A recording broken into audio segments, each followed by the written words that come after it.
नमस्कार दर्शकों, क्या आपको अंबुबाची मेला पता है?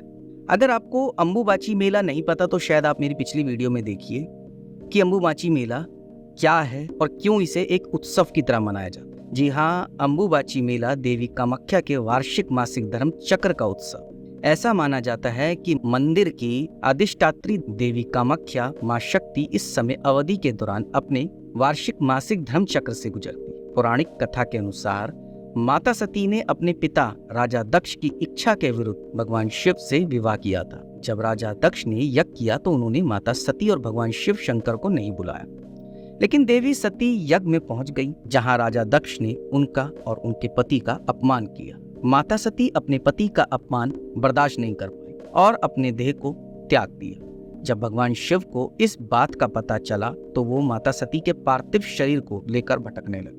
इससे सृष्टि का संतुलन बिगड़ गया। तब स्थिति को संभालने के लिए श्री हरि ने अपने सुदर्शन चक्र से माता सती के शरीर के टुकड़े कर दिए।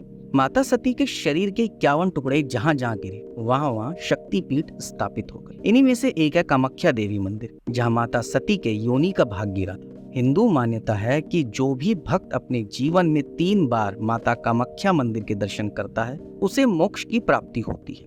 इसलिए कामाख्या मंदिर का आध्यात्मिक सार देवी कामाख्या की पूजा और स्त्री शक्ति और प्रजनन क्षमता के उत्सव में गहराई से निहित। ये मंदिर देवी कामाख्या को समर्पित है, जिन्हें दिव्य स्त्री शक्ति और प्रजनन क्षमता का अवतार माना जाता है। उन्हें आदि देवी के रूप में भी पूजा जाता है और वह सृजन, पोषण और परिवर्तन से जुड़ी है। इसके अलावा कामाख्या मंदिर तंत्र विद्या से निकटता से जुड़ा हुआ है, जो एक आध्यात्मिक अभ्यास है जो अनुष्ठानों, ध्यान और देवताओं की पूजा के माध्यम से आध्यात्मिक ज्ञान प्राप्त करने का प्रयास करता है। मंदिर को तंत्र में सबसे महत्वपूर्ण शक्ति पीठों में से एक माना जाता है, जहां देवी की दिव्य ऊर्जा का निवास माना जाता है। यहाँ तांत्रिकों का एक समाज है जो अपनी महत्वपूर्ण राजेवारी पूजा मनाता है। उनके सभी अनुष्ठान गुप्त रूप से किए जाते हैं और केवल दीक्षा प्राप्त लोगों के लिए ही खुले होते हैं। इस पंथ का कोई बाहरी प्रदर्शन नहीं है, सिवाय इसके कि आप अजीबोगरीब कपड़ों में लोगों को अपनी ही खोज में खोए हुए देख सकते हैं। मंदिर की वास्तुकला और माहौल इसके आध्यात्मिक सार को बढ़ाते हैं। मंदिर परिसर में कई मंदिर, मूर्तियां और मंडप हैं जो जटिल नक्काशी और कलाकृति से सजे हैं। पवित्र वातावरण नीलांचल पहाड़ी की प्राकृतिक सुंदरता के साथ मिलकर जहां मंदिर स्थित है, भक्तों के लिए एक शांत और आध्यात्मिक रूप से उत्थानशील वातावरण बनता है।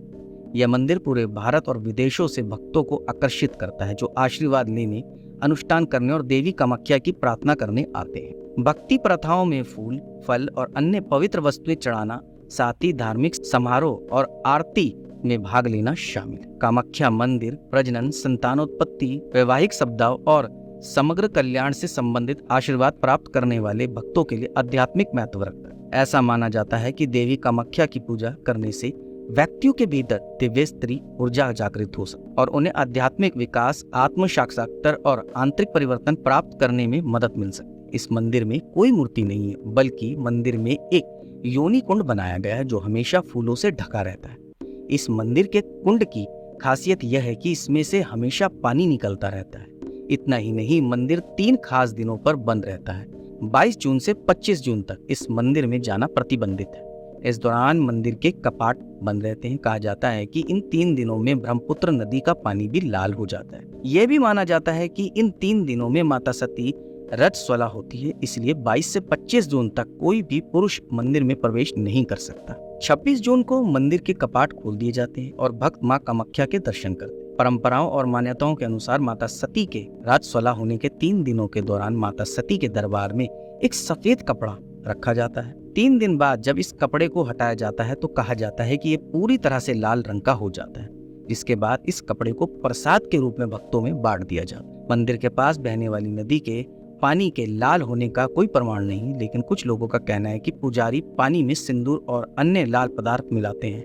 वहीं दूसरी ओर देवी कामाख्या का ये मंदिर हर महिला में शक्ति के उत्सव की तरह है। दर्शकों, अब भक्त कुछ कहे, लोग कुछ कहे, साइंस कुछ कहे या जो भी मान्यता हो, लेकिन आप यकीन कीजिए, माना जाता है कि जब देवी के मासिक धर्म आते हैं तो जो ब्रह्मपुत्र नदी होती है उसका रंग भी लाल हो जाता है। आज के समय में क्या है कि कुछ लोग इसे अफवाह मानते हैं, कुछ लोग मानते हैं कि भाई पंडित जी ने कुछ कर दिया या जो भी, लेकिन मैं कह सकता हूँ कि कि सच्ची आस्था के साथ अगर आप माता रानी पे विश्वास करते हैं तो आप विश्वास, आप किसी की बातों में ना आए, क्योंकि अगर आपने दिल से माँ से कुछ मांगा है और माँ ने दिया है तो आप खुद ही सोच सकते हैं कि इसमें आपको किसी से पूछने की जरूरत नहीं है, ना ही किसी साइंस की, ना ही लोगों की बातों की, ना ही फालतू की चीज़ों की। बस आप देवी में आस्था रखें। नमस्कार।